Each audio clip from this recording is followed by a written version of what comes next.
Learn number system in algebra starting with positive number which are 1 2 3 dot dot dot. There are negative numbers which are -1 -2 dot dot dot, and there is a number which is a neither positive nor negative, is a 0. These positive negative number and 0 are all three called integer. Okay, as we learn fractions, fraction which is denoted by in a quotient form as a 3 by 7, 5 by 2. These are 5 by 4, maybe I take it as a 5 by 4, or in decimal point 1.7, 13.11, like this. These integer and fractions both are rational numbers. Okay, as we learn some irrational number also, like pi, root of 2, like 1 by 3. These are some irrational numbers. Now this rational and irrational number both are called real number, as there are positive numbers, negative numbers, integer, fractions, rational, irrational number. So real number, and there are imaginary number also. Now first understand this imaginary number. Okay, there is a one imaginary number which is denoted by I, and I is have a value root of -1. That means root of -1 is called imaginary number. As it is denoted by I, sometime it is denoted by J, or maybe any other number, but there is only one imaginary number which is a root of -1. Now this real number and imaginary number both are called complex number.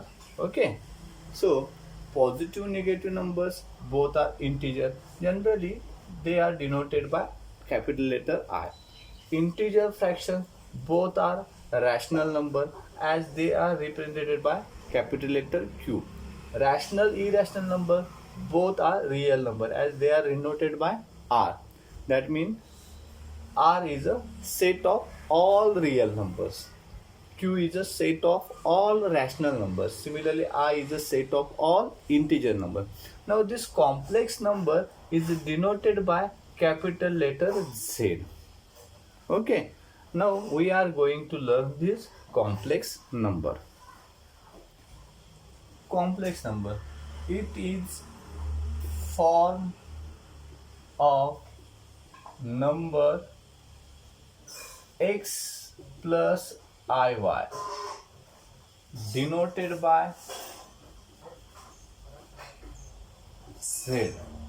Therefore z is equal to x plus iy, where x and y are real numbers.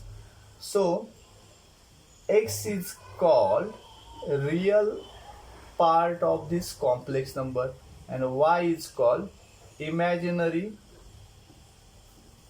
part of this complex number, as I is equal to always root of -1. So to understand the complex number, first we discuss again what is the imaginary number. As we stated I is equal to root of -1. We know the square of any number, may it be positive number or may it be negative number, it is always a positive number. For example, the square of 5 is a 25, and the square of -5 is also 25. That means the square of number is always positive. So we take always root of positive numbers. That is root of positive number 25 is represented by 5. Root of positive number 36 is equal to plus minus 6. But we never evaluate the root of negative numbers. Now here -25 cannot be evaluated. Root of -25 cannot be evaluated, as there is no number having square equal to -25, as 5 is a number having square 25.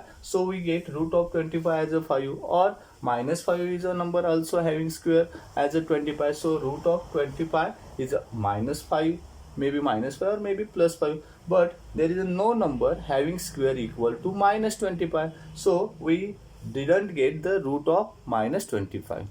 Now the imaginary number is used as we know the rule of indices as a root of AB can written as a root of A into root of B.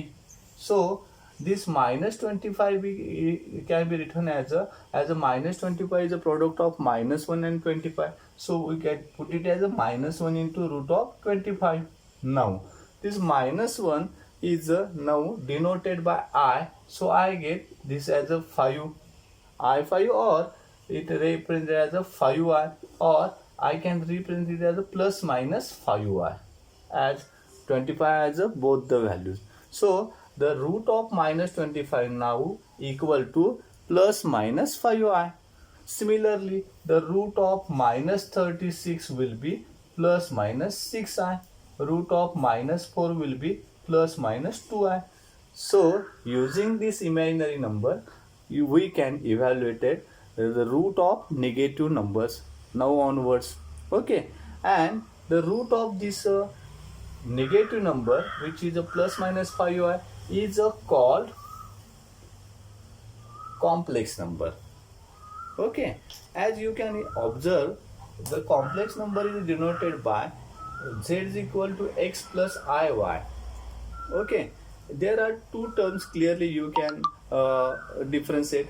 The first term, which is here x, which is called real part, and second term containing I, that is mean imaginary number, and the coefficient of I is called imaginary part. Okay, now as we are here 5I is given. As you can observe, this is a term containing I, so the 5 is called imaginary part of this number. As we define complex number is denoted by z, so I can put this 5 as a z is equal to 0 plus 5I. So now you can compare this with the standard form of complex number, as here real part denoted by x is equal to 0 and imaginary part y is equal to 5. Okay, now you can from onwards define real and imaginary part of a given complex number. If 3 plus 4I is a complex number, first it is denoted by z, and here as real part of this complex number is a 3 and imaginary part of this complex number is a 4.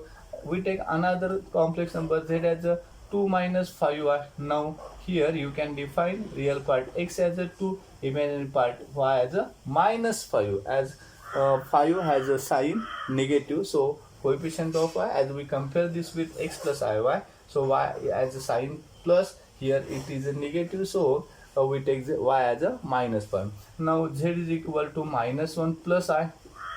Now here you can state that x is equal to -1. It is easy to define the real part. But now what is the imaginary part? As coefficient of I is here not given, so we consider it as a 1. So y is here 1. So you can easily define the complex number now from, as it is denoted by z is equal to x plus iy, having a real part x, imaginary part y, and I is equal to always root of -1. So you can define the square of I square. As we take square on both sides, the root get cancelled on right hand side, so we get I square is equal to -1. So remember both the results. As we know, I is equal to root of -1 and I square is equal to -1. Conjugate of complex number. If z is equal to x plus iy is any complex number, then conjugate of z is denoted by z bar. As z is equal to x plus iy, the z bar is equal to x minus iy. As you can imagine, in given complex number, the imaginary part is a y, and in conjugate of the given complex number, conjugate has a imaginary part -1. That means the real part in both number has a x, that means it is the same, but imaginary part change its sign. As in given number it is a positive, and in its conjugative it is a negative. So remember this. Okay, if 3 plus 4i is a complex number having real part 3 and imaginary part 4, so its conjugate will be 3 minus 4i.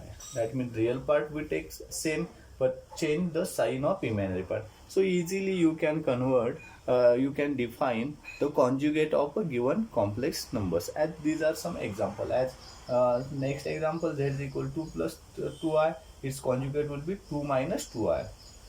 Next, z is equal 4 minus 7y. As the imaginary number, the imaginary part has a sign minus, so its conjugate has imaginary part as a plus. So 4 minus 7i has a conjugate number 4 plus 7i.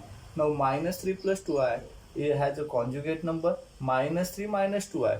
As we don't change the sign of real part, as in this example the real part is minus 3 and its conjugate has the same real part minus 3, but imaginary part change its sign. As given sign is a plus, we change it to minus. And as this is the last example, z has a minus 6 minus 5, so its conjugate z bar is equal to minus 6 plus 5y. Okay, as I given 1 minus I is a complex number, then its conjugate will be 1 plus I. Okay, or z is equal to 3 plus 2i, then its conjugate will be z bar is equal to 3 minus 2i.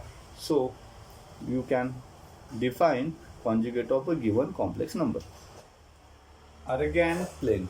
As we know, the real numbers can be represented on a number line, which is a straight line, which is a horizontal line having origin, and we take the unit as a 1, 2, 3 positive numbers on left hand right hand side, and on left hand side we get minus 1, minus 2, minus. Any real number can be represented on this number line.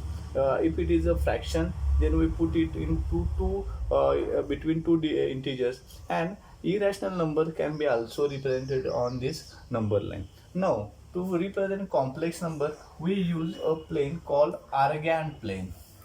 Okay, it consists of two axes. One is a real axis, which is a horizontal, and one is a vertical line, which is a imaginary axis. Okay, as you learn xy coordinate system, similar here the x axis is called real axis and y axis is called here imaginary axis. This xy coordinate system is called Cartesian plane.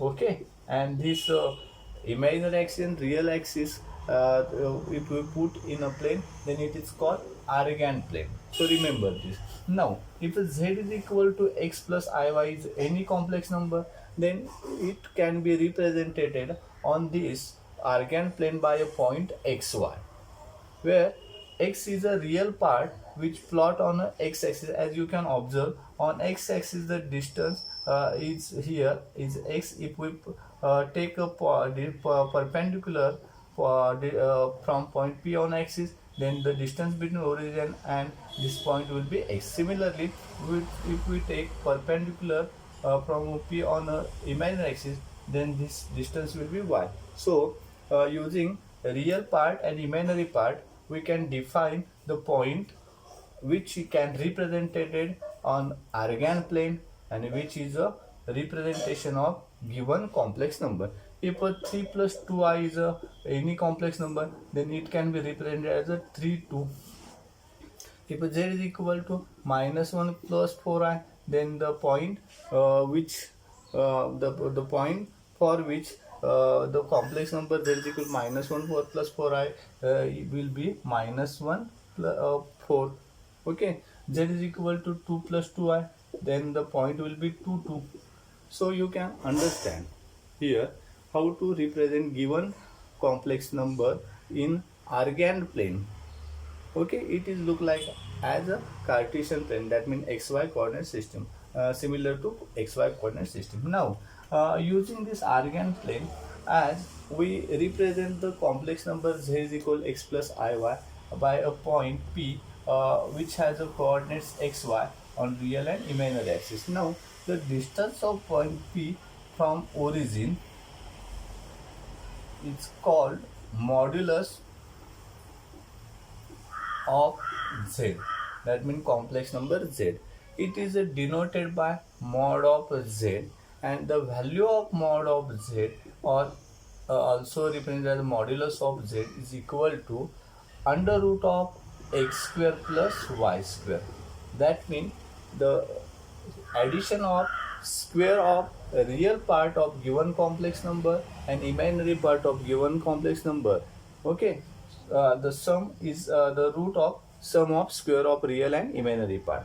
So remember this formula, as modulus of a z is denoted by letter r. So r is equal to mod of z, that means the distance po is here r.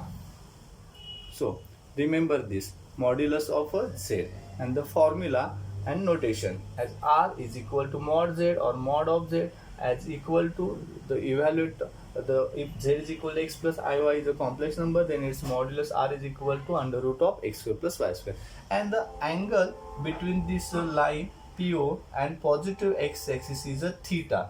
The angle is called arctan